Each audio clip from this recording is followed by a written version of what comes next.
दोस्तों नमस्कार, मैं हूं शिवांग द्विवेदी। जैसा कि आप जानते हैं कि हाल ही में सुप्रीम कोर्ट ने दिवाली के मौके पर सामान्य पटाखों की जगह ग्रीन पटाखों को बेचने और जलाने की अनुमति दी है। अदालत ने सिर्फ नारी यानी national environmental engineering research institute द्वारा प्रमाणित ग्रीन पटाखों को ही अनुमति दी है। दावा किया जाता है कि ग्रीन पटाखे सामान्य पटाखों की तुलना में कम हानिकारक होते हैं, यानी कम नुकसानदेह होते हैं स्वास्थ्य के लिए। लेकिन क्या वास्तव में ऐसा है? क्या वास्तव में ग्रीन पटाखे प्रदूषण का इलाज हैं? क्या वास्तव में बाजार में ग्रीन पटाखे बिक रहे हैं या नहीं बिक रहे हैं? आइए इस वीडियो में इस पूरे ही मामले को विस्तार से समझने की कोशिश करते हैं। अपनी विदाई के साथ ही दक्षिण पश्चिम मानसून ने फिजाओं में गुलाबी ठंड घोल दी है। साथ ही प्रदूषण का अनचाहा आगमन भी हो चुका है। साल बीतते जा रहे हैं, लेकिन आज भी प्रदूषण से छुटकारा नहीं मिल पा रहा, क्योंकि सरकार इस समस्या से निपटने का कोई स्थायी समाधान नहीं खोजती। सिर्फ कुछ नियम बनाकर और कुछ पाबंदियां लगाकर प्रदूषण से छुटकारा नहीं पाया जा सकता। इसके लिए गहराई में जाने की जरूरत है। जड़ों तक जाकर इस समस्या का समाधान करने की जरूरत है। देश के लिए दुर्भाग्यपूर्ण स्थिति ये है कि जो देश के लिए नियम कायदे बनाते हैं वे प्रदूषण पर ध्यान नहीं देते। वे सुविधा संपन्न घरों में रहते हैं, पहाड़ों पर जाकर गर्मी की छुट्टियां मना लेते हैं। अगर बीमार पड़ भी गए तो 5 स्टार अस्पतालों में महंगे से महंगा इलाज भी करा लेते हैं। लेकिन आम आदमी 12 महीने प्रदूषण की मार झेलता है। दिवाली के मौके पर जब जमकर पटाखे फोड़े जाते हैं तब आम आदमी को प्रदूषण की मार और भी ज्यादा झेलनी पड़ जाती है। लेकिन फिर भी सरकार लोगों को ये नहीं समझा पाती कि पटाखे फोड़ने की अनुमति मिलना एक तरह से लोगों की जान के लिए खतरनाक है। पटाखों में मौजूद केमिकल यानी बेरियम नाइट्रेट, सल्फर, एल्युमिनियम और पोटेशियम नाइट्रेट जलाए जाने पर जहरीली गैसें छोड़ते हैं, जिससे स्वास्थ्य को काफी नुकसान होता है। दोस्तों, इस बार सुप्रीम कोर्ट ने सामान्य पटाखों की जगह ग्रीन पटाखों की अनुमति दी है। शायद सर्वोच्च अदालत को यह अनुमति इसलिए देनी पड़ी क्योंकि दिवाली को अब रोशनी, रंगों और मिठास से ज्यादा उस हिंदुत्व का त्योहार बनाया जा रहा है जिसमें अगर लोगों को पटाखे फोड़ने से मना किया जाता है तो उसे हिंदुत्व का अपमान से जोड़ दिया जाता है। इस मुहिम में भाजपा का भी बहुत बड़ा योगदान है। इस त्योहार में भी अपनी राजनीति चमकाने के लिए भाजपा के नेता पटाखों का खूब प्रचार करते देखे जा सकते हैं।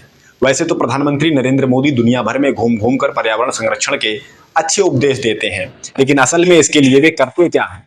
अगर मोदी लोगों से पटाखे ना फोड़ने या बेहद कम पटाखे फोड़ने की अपील भी कर दें तो शायद उनके समर्थक ये बात मान लें। लेकिन लोगों को हिंदुत्व के नाम पर जिस तरह गुमराह किया जाता है उसे देखकर मोदी भी शायद इस तरह की किसी भी अपील से बचेंगे, क्योंकि उनके समर्थक उल्टा उन्हें ही हिंदू विरोधी कह सकते हैं। सुप्रीम कोर्ट ने 18 से 21 अक्टूबर तक ग्रीन पटाखे फोड़ने की अनुमति दी। अदालत ने साफ आदेश दिया है कि इस अवधि के बाद किसी भी तरह के पटाखों की बिक्री या इस्तेमाल पर बैन जारी रहेगा। आदेश न मानने पर सख्त कानूनी कार्रवाई की जाएगी। कोर्ट ने पुलिस और अफसरों को आदेश दिया है कि पटाखों की बिक्री आदि पर नियंत्रण के लिए विशेष निगरानी दल गठित किया जाए।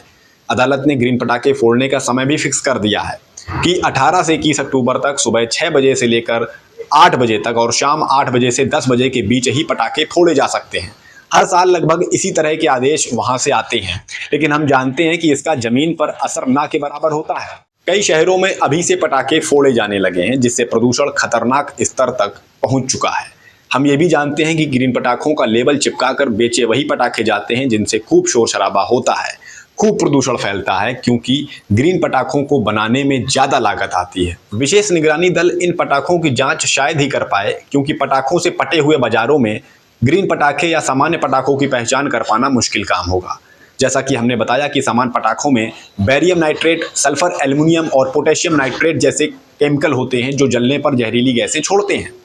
ग्रीन पटाखों में इन्हीं केमिकल की मात्रा कम रखी जाती है या इन केमिकल की जगह कम हानिकारक केमिकल का प्रयोग किया जाता है। इन्हें भारत सरकार की वैज्ञानिक अनुसंधान संस्थान CSIR और नारी ने विकसित किया, जिससे 30% तक प्रदूषण कम होने का दावा किया जाता है। मतलब प्रदूषण होना ही है, भले ही उसकी मात्रा थोड़ी कम हो जाए। फिर भी इस बात की कोई गारंटी नहीं है कि ग्रीन पटाखे के लेबल लगे पटाखे ग्रीन ही हैं। हो सकता है कि वो सामान्य पटाखे ही हों। वैसे दोस्तों, आपको ये भी बता दें कि ग्रीन पटाखों से भले ही जहरीली गैसें कम निकलें, लेकिन शोर उतना ही होगा जितना सामान्य पटाखे जलाने पर होता है। ग्रीन पटाखों का शोर 110 से 125 डेसिबल तक दर्ज किया गया है, जबकि कानूनी सीमा सिर्फ 90 डेसिबल है। हमें कोशिश करनी चाहिए कि प्रकाश के इस पर्व पर, महापर्व पर, या तो पटाखों का इस्तेमाल बिल्कुल भी ना करें या करें तो बिल्कुल कम करें, क्योंकि प्रदूषण फैलाना ना देश हित में हो सकता है ना ही धर्म हित में। नमस्कार।